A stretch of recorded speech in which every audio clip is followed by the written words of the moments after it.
सम्मानित पत्रकार भाइयों, माननीय राष्ट्रीय अध्यक्ष जी के निर्देश पर मैं समाजवादी पार्टी को समर्थन देने वाले विभिन्न दलों की सूची आपके सम्मुख प्रस्तुत करता हूं, जिन्होंने 2022 के चुनाव में समाजवादी पार्टी को अपना पूरा समर्थन दिया है। बिना शर्त के उनके नाम आपके सम्मुख रख रहा हूं। आईपी कुशवाहा, राष्ट्रीय अध्यक्ष जनाधिकार मंच, chairman district cooperative bank Banda. Shri Hemant Kumar Kushwaha, पूर्व लोकसभा प्रत्याशी चंदौली, राष्ट्रीय अध्यक्ष जय भारत समानता पार्टी।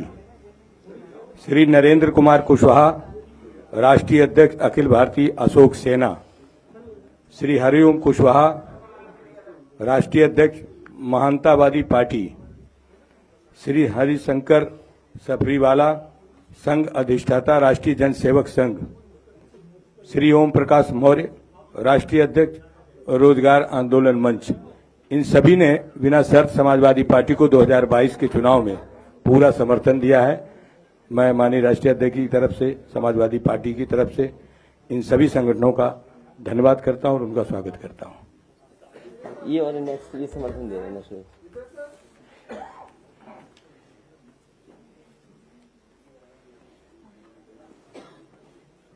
श्री राजकुमार सिंह मौर्य, राष्ट्रीय अध्यक्ष नेशनल यूथ पार्टी। इन्होंने भी अपना समर्थन समाजवादी पार्टी को 2022 के चुनाव में दिया है। इसी तरीके से Republican Party of India Ambedkar, Shri Balkishan Gupta ji, Chhedilal Kori ji, ये प्रदेश अध्यक्ष हैं बालकिशन गुप्ता जी, छेदीलाल कोरी जी, और इन्होंने अपना पूरा समर्थन समाजवादी पार्टी को दिया है। इन सभी का धन्यवाद। और मैं माननीय राष्ट्रीय अध्यक्ष से अनुरोध करूंगा कि प्रेस के सामने मैं प्रेस के लोगों का धन्यवाद देना चाहता हूं और लगातार हम और आप लोग मिलकर के कोविड प्रोटोकॉल्स का पूरा पालन कर रहे हैं। जो नियम दिए गए हैं उनको अभी पालन कर रहे हैं। समाजवादी पार्टी ने अपने मैनिफेस्टो में शामिल किया था और अभी मैनिफेस्टो पूरा आना है। जिस समय पूरा आएगा उस समय बहुत डिस्कशन और कई बिंदु उत्तर प्रदेश के विकास और खुशहाली के उसमें आएंगे। 300 यूनिट फ्री देने का जो फैसला समाजवादी पार्टी ने अपने मैनिफेस्टो में शामिल किया है वो एक बहुत महत्वपूर्ण फैसला है उत्तर प्रदेश के आम लोगों के लिए, जिन्हें लगातार बढ़े हुए बिजली के बिल मिले। कई शिकायतें ये आई जहां पर बिल को लेकर के बहुत सारी दिक्कतें रहीं। कई लोगों पे एफआईआर भी हुई, बहुत सारे लोग संकट में भी रहे और हैरेसमेंट भी बड़े पैमाने पे हुआ है। जहां सुधार किया जाएगा वहीं समाजवादी पार्टी ने फैसला लिया है कि जिनके पास वर्तमान में घरेलू बिजली के कनेक्शन हैं, उनके बिजली के बिल में जो नाम लिख करके आता है वही नाम लिखाएं। समाजवादी पार्टी कल से इसका अभियान चलाने जा रही है कि 300 यूनिट जो लोग चाहते हैं उन्हें फ्री मिले, उनके लिए नाम रजिस्टर करने का काम, फॉर्म भरने का काम कल से इस अभियान को समाजवादी पार्टी शुरू कर रही है। इसीलिए मेरी अपील है, जिनके पास वर्तमान में घरेलू बिजली के कनेक्शन हैं, उनके बिजली के बिल में जो नाम लिख करके आता है वही नाम लिखवाएं। और जिनके पास अभी घरेलू कनेक्शन नहीं है पर जो भविष्य में लेने वाले हैं, वो सभी लोग राशन कार्ड या आधार कार्ड में लिखा हुआ नाम ही लिखवाएं। ये अभियान समाजवादी पार्टी का कल से शुरू होने जा रहा है। 300 यूनिट मुफ्त पाएं, नाम लिखाएं और नाम न छूट जाए। बहुत बहुत धन्यवाद आपका।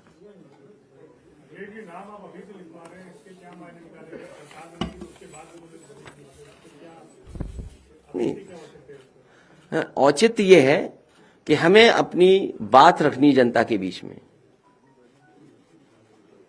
डेमोक्रेसी में और इलेक्शन कैंपेन में जो आप अपना मुद्दा है वो लेकर के जा रहे हैं, तो इस मुद्दे को हम जनता के बीच में और घर घर जाना चाहते हैं। हमारे प्रत्याशी आज कैसे प्रचार करेंगे जहां इतने नियमों का पालन करना है, बड़ी बड़ी रैलियां नहीं हो पा रही हैं।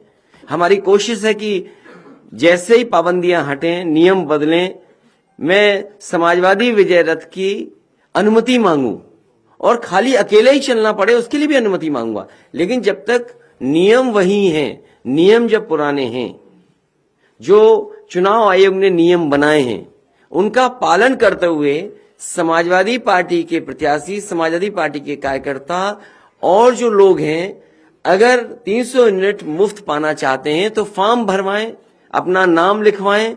और नाम इसलिए जरूरी है कि जो बिल में नाम आता है, बिल में जो नाम आता है वही नाम जरूरी है।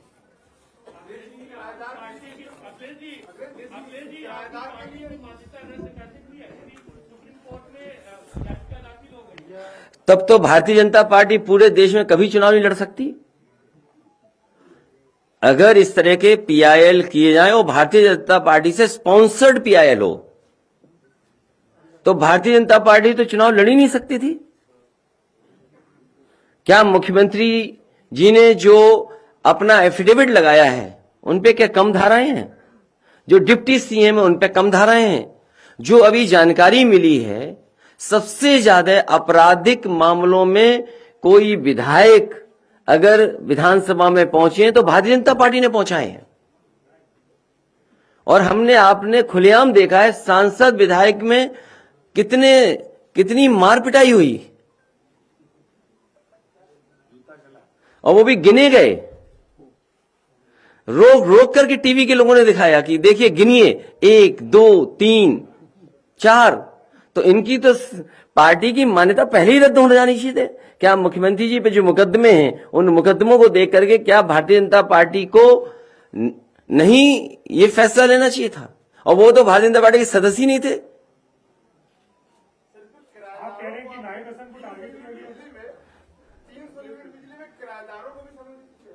नहीं, जिनके पास बिजली का कनेक्शन है, ये बात कनेक्शन की हो रही है, घर पे किराए पे रह रहे उसकी बात नहीं हो रही है।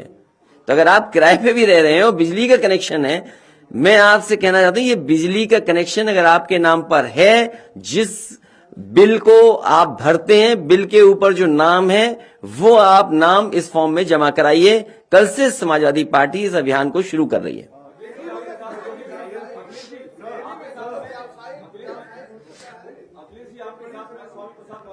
नहीं, मैं पहले इनका सवाल ले रहा हूं।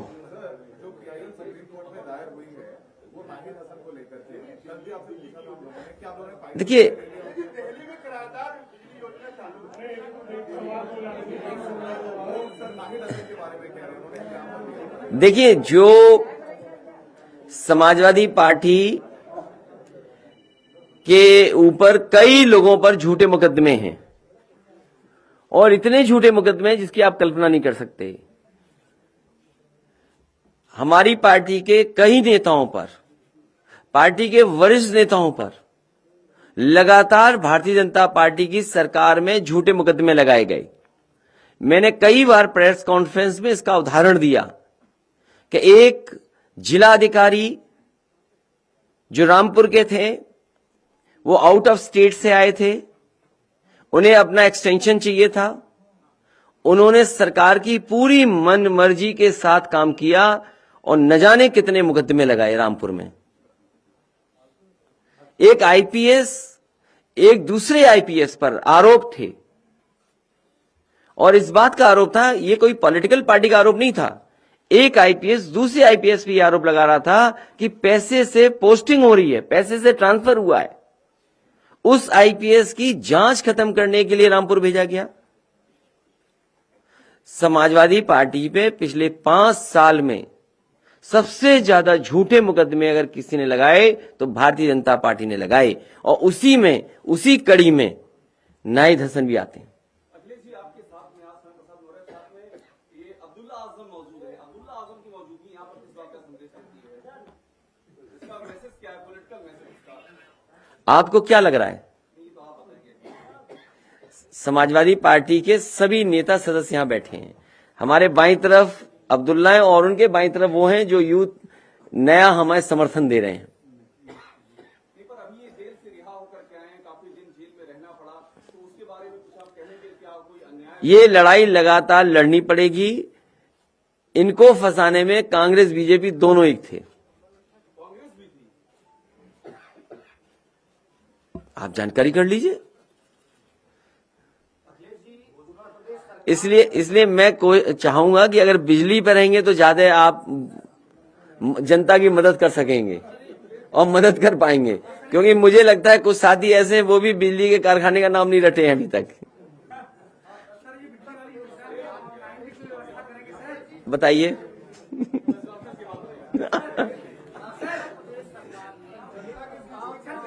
ये समाजवादी पार्टी की ऑनलाइन भी करेंगे, फिजिकली भी डोर टू डोर हमारे समाजवादी पार्टी के लोग जाएंगे। आम जनता से अपील करेंगे कि समाजवादी पार्टी का इसमें सहयोग करें।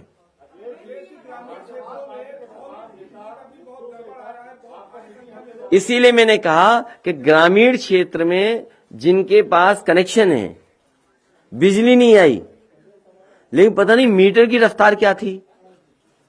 और अगर अभी, और हाँ, ये बहुत अच्छी जानकारी दी इन्होंने, सरकार ने पिछले कुछ महीनों से बिजली का बिल नहीं भेजा है लोगों को। और बिल इसलिए नहीं भेजा है कि सरकार को यह पता है कि बिजली के बिल बड़े बड़े पैमाने पर लोगों को जाने हैं। जिन्होंने बिजली नहीं ली, जलाई नहीं, मीटर नहीं चले, उन पे हजारों के बिल आ रहे हैं। सरकार ने जानबूझ करके बिजली के बिल नहीं भेजे, क्योंकि बिजली का बिल भेज दिया तो जनता ऐसा करंट मारेगी, इनको इतना करंट लगेगा कि इनकी जमानतें जब्त हो जाएंगी। पहले हमारा कार्यक्रम ये चल रहा है 300 यूनिट का फ्री, और बिजली का उत्पादन उत्तर प्रदेश में कैसे बढ़े।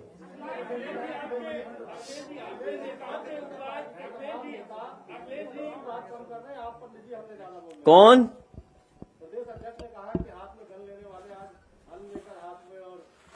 कौन कह रहा है?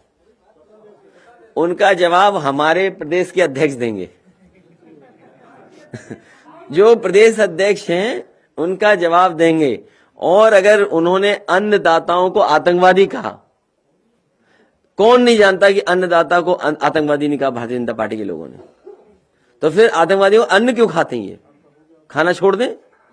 और कम से कम भारतीय जनता पार्टी के लोग ये बताएं, किसी बात को कहने से पहले क्या उन्होंने अपने संकल्प पत्र में नहीं लिखा था कि 2022 तक किसानों की आय दोगुनी हो जाएगी? अभी भी जब चुनाव में जा रहे हैं, बहुत सारे चीनी मिलों ने किसानों के गन्ने का भुगतान नहीं किया है। पूरे उत्तर प्रदेश में धान की लूट हुई। पूरे उत्तर प्रदेश में जिन किसानों की फसल का नुकसान हुआ, चाहे ओलावृष्टि से या किसी कारण या जानवर से, अभी तक किसी को मुआवजा नहीं दिया गया, किसी की मदद नहीं की गई। और आज महंगाई के कारण किसानों की कमाई आधी हो गई है। तो ये इन सवालों का जवाब भारतीय जनता पार्टी कब देगी?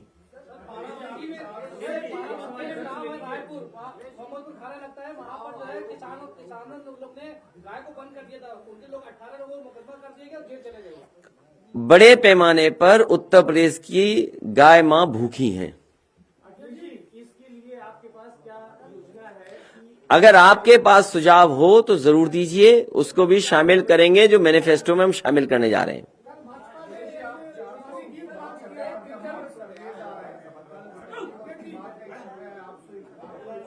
रिपब्लिक का सर्वे आया है तो इंटू 2 कर दो, तो कितनी हो गई सीटें बताओ? नहीं, अगर इंटू 2 किया, कितनी दी हमारी? तो लगता है इंटू 3 करना पड़ेगा। और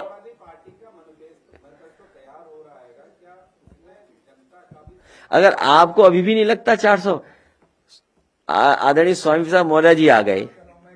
नहीं, वो जानते नहीं, रिपब्लिक वाले, वो रिपब्लिक वाले जानते नहीं हैं कि स्वामी प्रसाद मौर्य जी साथ आ गए, महान दल साथ है, ओम प्रकाश राजभर जी साथ हैं।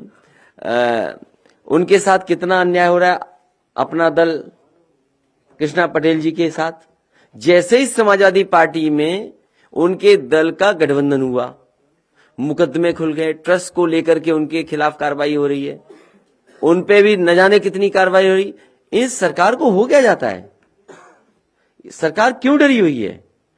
अगर इन समाजों के लिए उन्होंने कुछ काम किया होता तो सरकार को एजेंसियों का सहारा नहीं लेना पड़ता। आज हर वर्ग के लोग दुखी हैं। आरएलडी है हमारे साथ, तो अब 400 आने में क्या कमी है? और जनता नाराज है, जनता नाराज है अभी भी।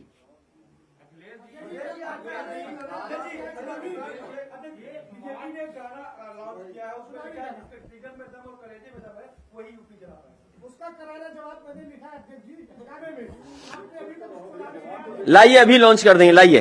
अच्छा, मेरे प्रेस के साथियों से निवेदन है, ये हर प्रेस कॉन्फ्रेंस चाहते हैं इनका गाना लॉन्च हो जाए, इसलिए मैंने सुना नहीं है, मैंने देखा नहीं है, लेकिन अगर कोई आपको नाराजगी होगी तो इनसे हो। 4 साल के काले कारनामों को उजागर किया। अभी नहीं, लास्ट में, अभी नहीं। ये जो गाने बन रहे हैं,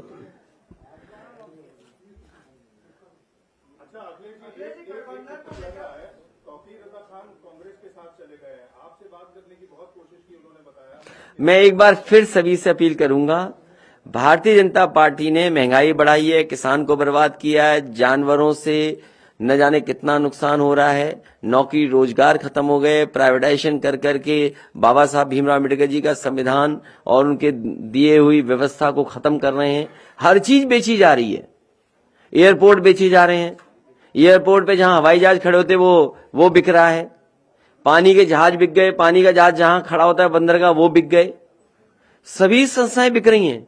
और सोचना इस बात के लिए चाहिए, आज बताइए 2014 के बाद बैंकों में जो इंटरेस्ट था वो कितना कम हो गया।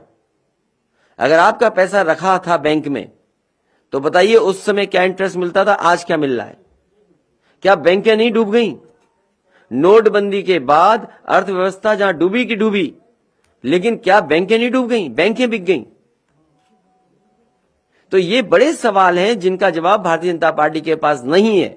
और बड़े बड़े आयोजन हुए, इन्वेस्टमेंट मीट हुई। यहां आज जब हम चुनाव में जा रहे हैं तो जो इन्वेस्टमेंट मीट हुई थी उसमें जो करार किए गए थे, एमओयू साइन हुए थे, आज ये बताएं किस जिले में इंडस्ट्री और कारखाना लग गया, किस जगह नौकरी रोजगार मिल गए? जो झूठे प्रचार में दिखाई दे रहे हैं कि करोड़ों लोगों को रोजगार मिला, वो कहां है? सवाल ये महत्वपूर्ण है आज।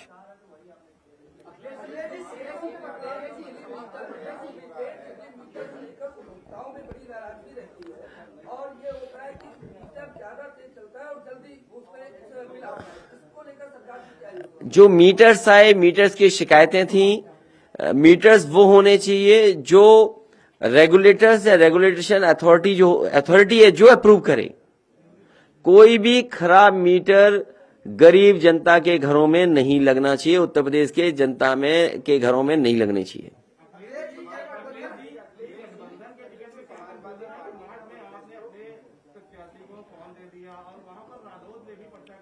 वो कुछ कंफ्यूजन था, वो कंफ्यूजन दूर हो जाएगा। नहीं, वो कंफ्यूजन किसी कारण था जो आपने पिछले से पिछले प्रेस कॉन्फ्रेंस में सुना था, शायद आप भूल गए होंगे, उसी की वजह से ये हुआ।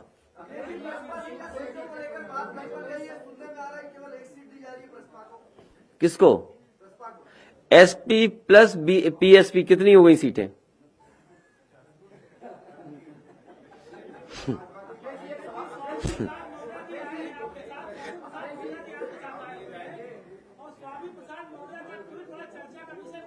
क्या ट्वीट है? उन्होंने कहा हम जिसके साथ जाते हैं वनवास हो जाता है, तो कितने साल का वनवास करेंगे वो?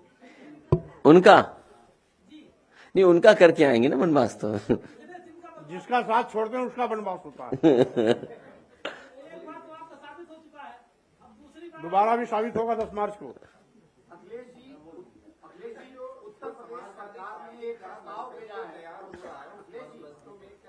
से कुछ सुझाव लिए जाएंगे? यदि अगर लिए जाएंगे तो क्या माध्यम होगा, क्या प्लेटफॉर्म होगा जो कुछ सुझाव उसमें शामिल हो सके? इधर लगातार सुझाव लिए गए थे और मैंने आपसे कहा कि जिस समय भारतीय जनता पार्टी का मैनिफेस्टो आएगा उसके बाद समाजवादी पार्टी का मैनिफेस्टो लाएंगे। और बहुत सारे सुझाव हमें समय समय पर मिले हैं, सोशल मीडिया के माध्यम से ही मिले हैं, हमारे शुभचिंतक हैं उन्होंने भी दिए हैं, समय समय पर किसान संगठन के लोग मिले हैं या और संस्थाओं के लोग मिले, उन्होंने भी बहुत महत्वपूर्ण सुझाव दिए हैं। बड़े पैमाने पर डॉक्टर्स मिले हैं, लगातार डॉक्टर्स भी संपर्क में, उन्होंने भी कुछ सुझाव दिए हैं। तो लगातार सुझाव समाजवादी पार्टी को मिले हैं, जिन्होंने दिए हैं उनके सुझावों को रखा है। और मैं फिर भी कहता हूं, अगर कोई सुझाव देना चाहता है तो आज इतने प्लेटफॉर्म्स हैं समाजवादी पार्टी के हैं, मेरे पास भी है, इनबॉक्स भी बहुत सारे मैसेजेस मिले हैं। जैसी तारीखें चुनाव की घोषित हुई या पिछले 1 साल से लगातार लोग कुछ न कुछ सुझाव दे रहे हैं।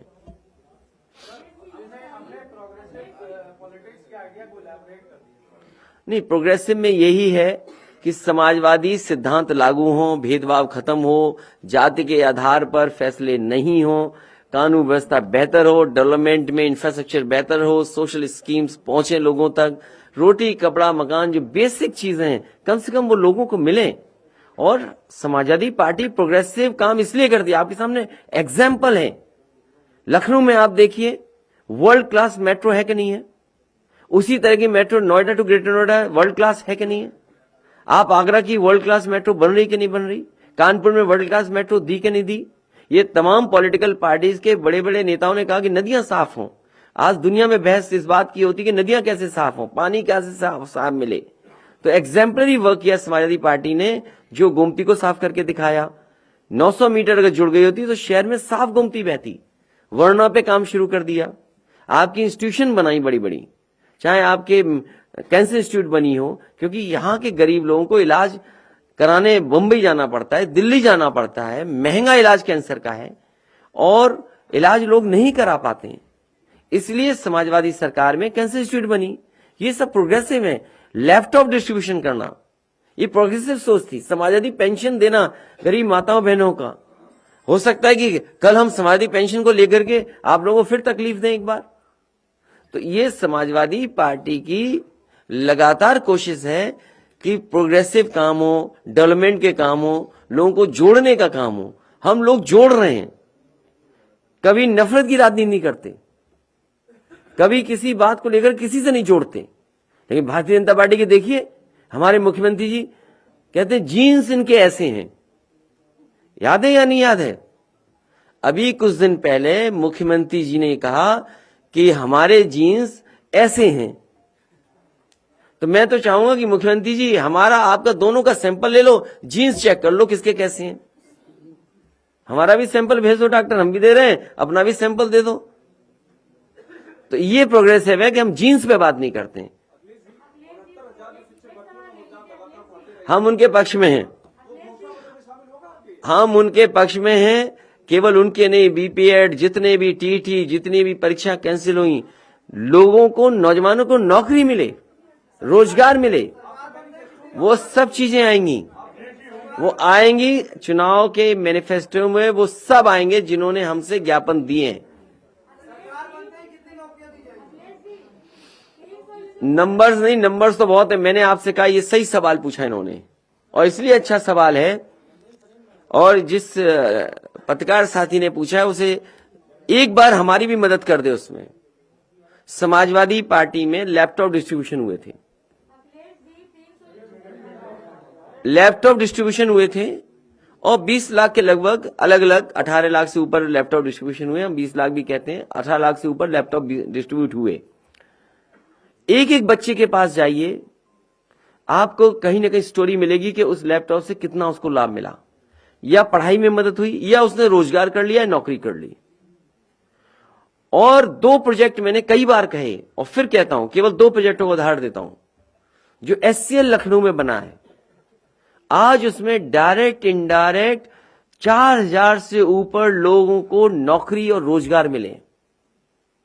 जो एचसीएल का लखनऊ का ट्रेनिंग इंस्टीट्यूट है, उसमें 4000 से ज्यादा डायरेक्ट इनडायरेक्ट लोगों को नौकरी मिलेगी और मिल रही है। अगर हम मेट्रो को देखें जो लखनऊ की है, उसमें 3000 डायरेक्ट इनडायरेक्ट नौकरी मिली है। कानपुर में जो शुरू हुई है मेट्रो, वो अभी हाल फिलहाल 1200 लोगों को डायरेक्ट इनडायरेक्ट नौकरी मिली है। तो 3 प्रोजेक्ट मैंने बताए।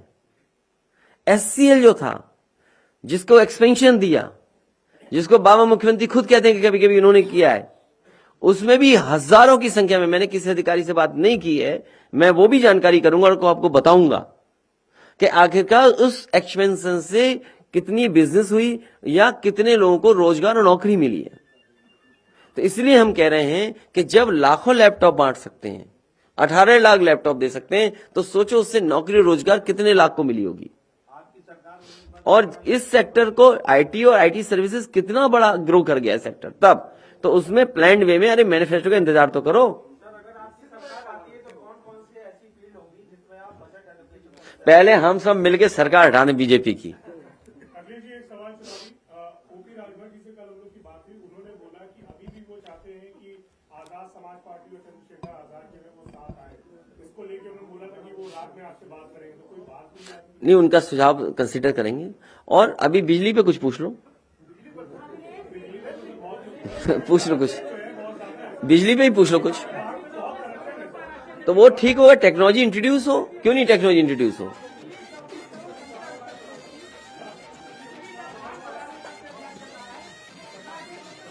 क्या चीज?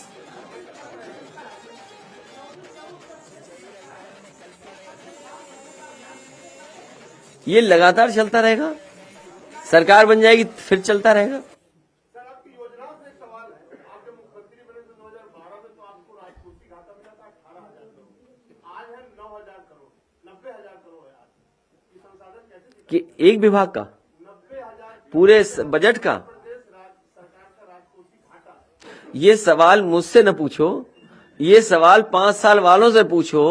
नहीं, वो नहीं पूछे, अभी नहीं पूछे हमसे। हाँ, आप बाबा मुख्यमंत्री पूछिए कि क्या करते रहे 24 घंटे, क्या काम किया आपने कि जो इतना घाटे से इतना घाटा कर दिया।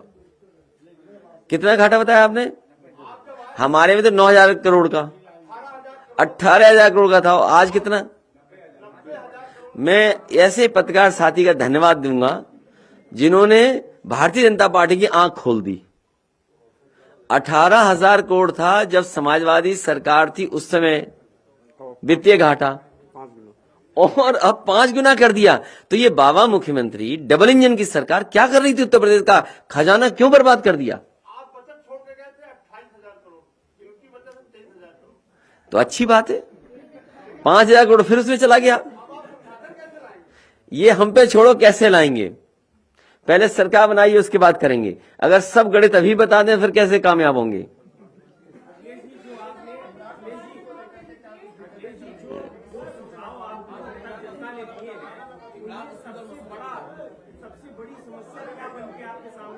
किसकी? अभी नहीं, बहुत सारे सुझाव हैं, एकोमोडेट कर रहे हैं कि क्या क्या किया जा सकता है। जैसे हमारे इन्होंने बता दिया इतना घाटा है, तो सरकार काम ही नहीं करेगी, इसका मतलब?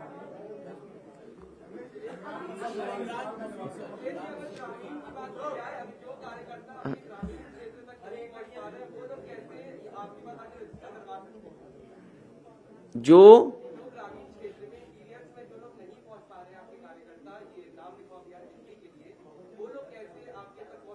नहीं, हमारे कार्यकर्ता पहुंचेंगे वहां पर, हमारे कार्यकर्ता पहुंचेंगे, और हर जगह हर गांव में कार्यकर्ता हैं। नहीं, व्यक्तिगत भी जाएंगे। मैंने इसीलिए कहा कि हमारा जो कैंपेन है डोर टू डोर जाएगा। आखिरकार जब हम जनता के पास जाएं तो क्या लेकर के जाएंगे? तो हमारे पास फॉर्म होगा, हमारे पास मान लीजिए व्हाट्सएप से जानकारी देने की व्यवस्था होगी। तो इसलिए हमारे फिजिकली भी लोग जाएंगे डोर टू डोर, फॉर्म भराने के लिए या जानकारी देने के लिए और जानकारी हासिल करने के लिए। डिजिटली हम लोग कनेक्टेड है। देखिए, आपसे जो बात कर रहे हैं ये भी डिजिटली कनेक्टेड है। सवाल आपके आ रहे हैं, लेकिन हमारे प्लेटफॉर्म से ये सब देख रहे हैं, सुन रहे हैं।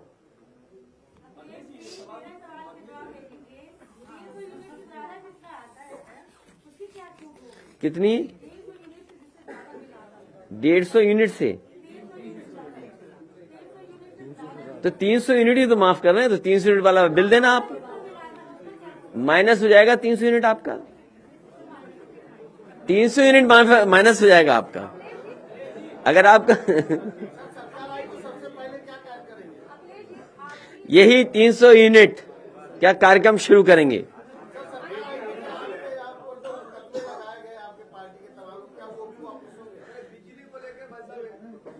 हाँ ठीक है, बिजली को लेके क्या चीज पूछिए पूछिए आप। ए रुक जाओ भाई,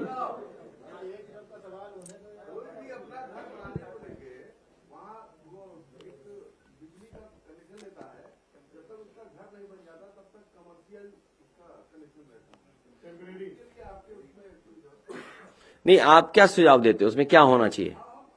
तो देखिए जो, हाँ ठीक है, ये अगर इस तरह का व्यवस्था कोई सुझाव होगी तो उसको शामिल करेंगे, सहूलियत दें कनेक्शन को लेकर के।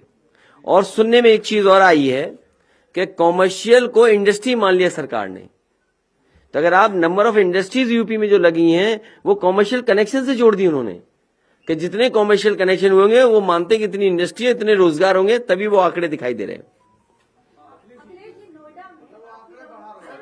हाँ, इंडस्ट्री के झूठे आंकड़े और उसके साथ रोजगार के आंकड़े।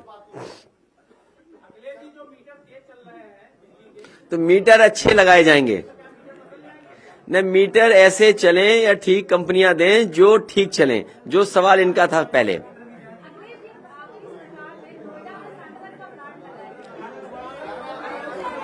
अजय आखिरी गाना सुनाइए इनका, जो गाना लॉन्च है, गाना सुनाइए।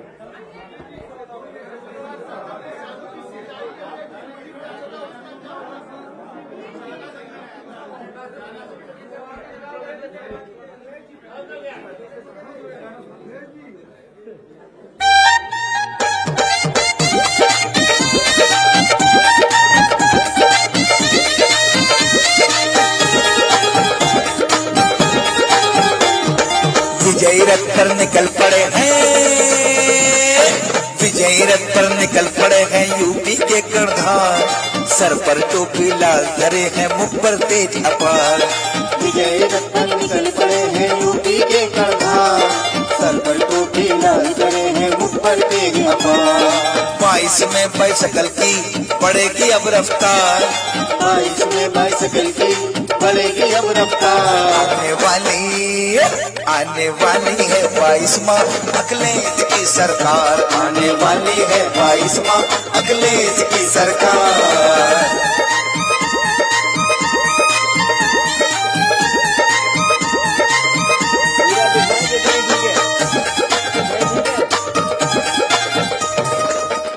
चलिए धन्यवाद।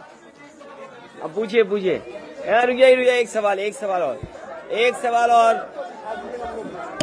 बोलिए उपाध्याय जी। क्या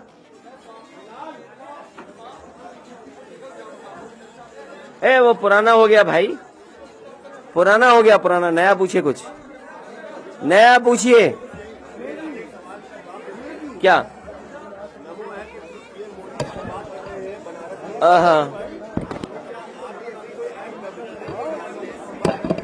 देखिए, उन्हें भारतीय जनता पार्टी को ये पता था कि चुनाव कैसे होने जा रहा है।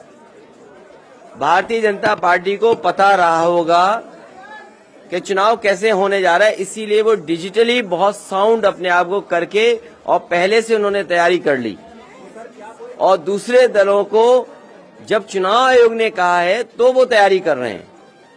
तो ये कहीं न कहीं भारतीय जनता पार्टी की जानकारी में था कि डिजिटली चुनाव होने जा रहा है, या इस तरीके से प्लेटफॉर्म्स पर रहकर ही चुनाव होगा। हमारी ऐप बहुत पहले बनी थी, वो उसको एक्टिव किया हुआ है।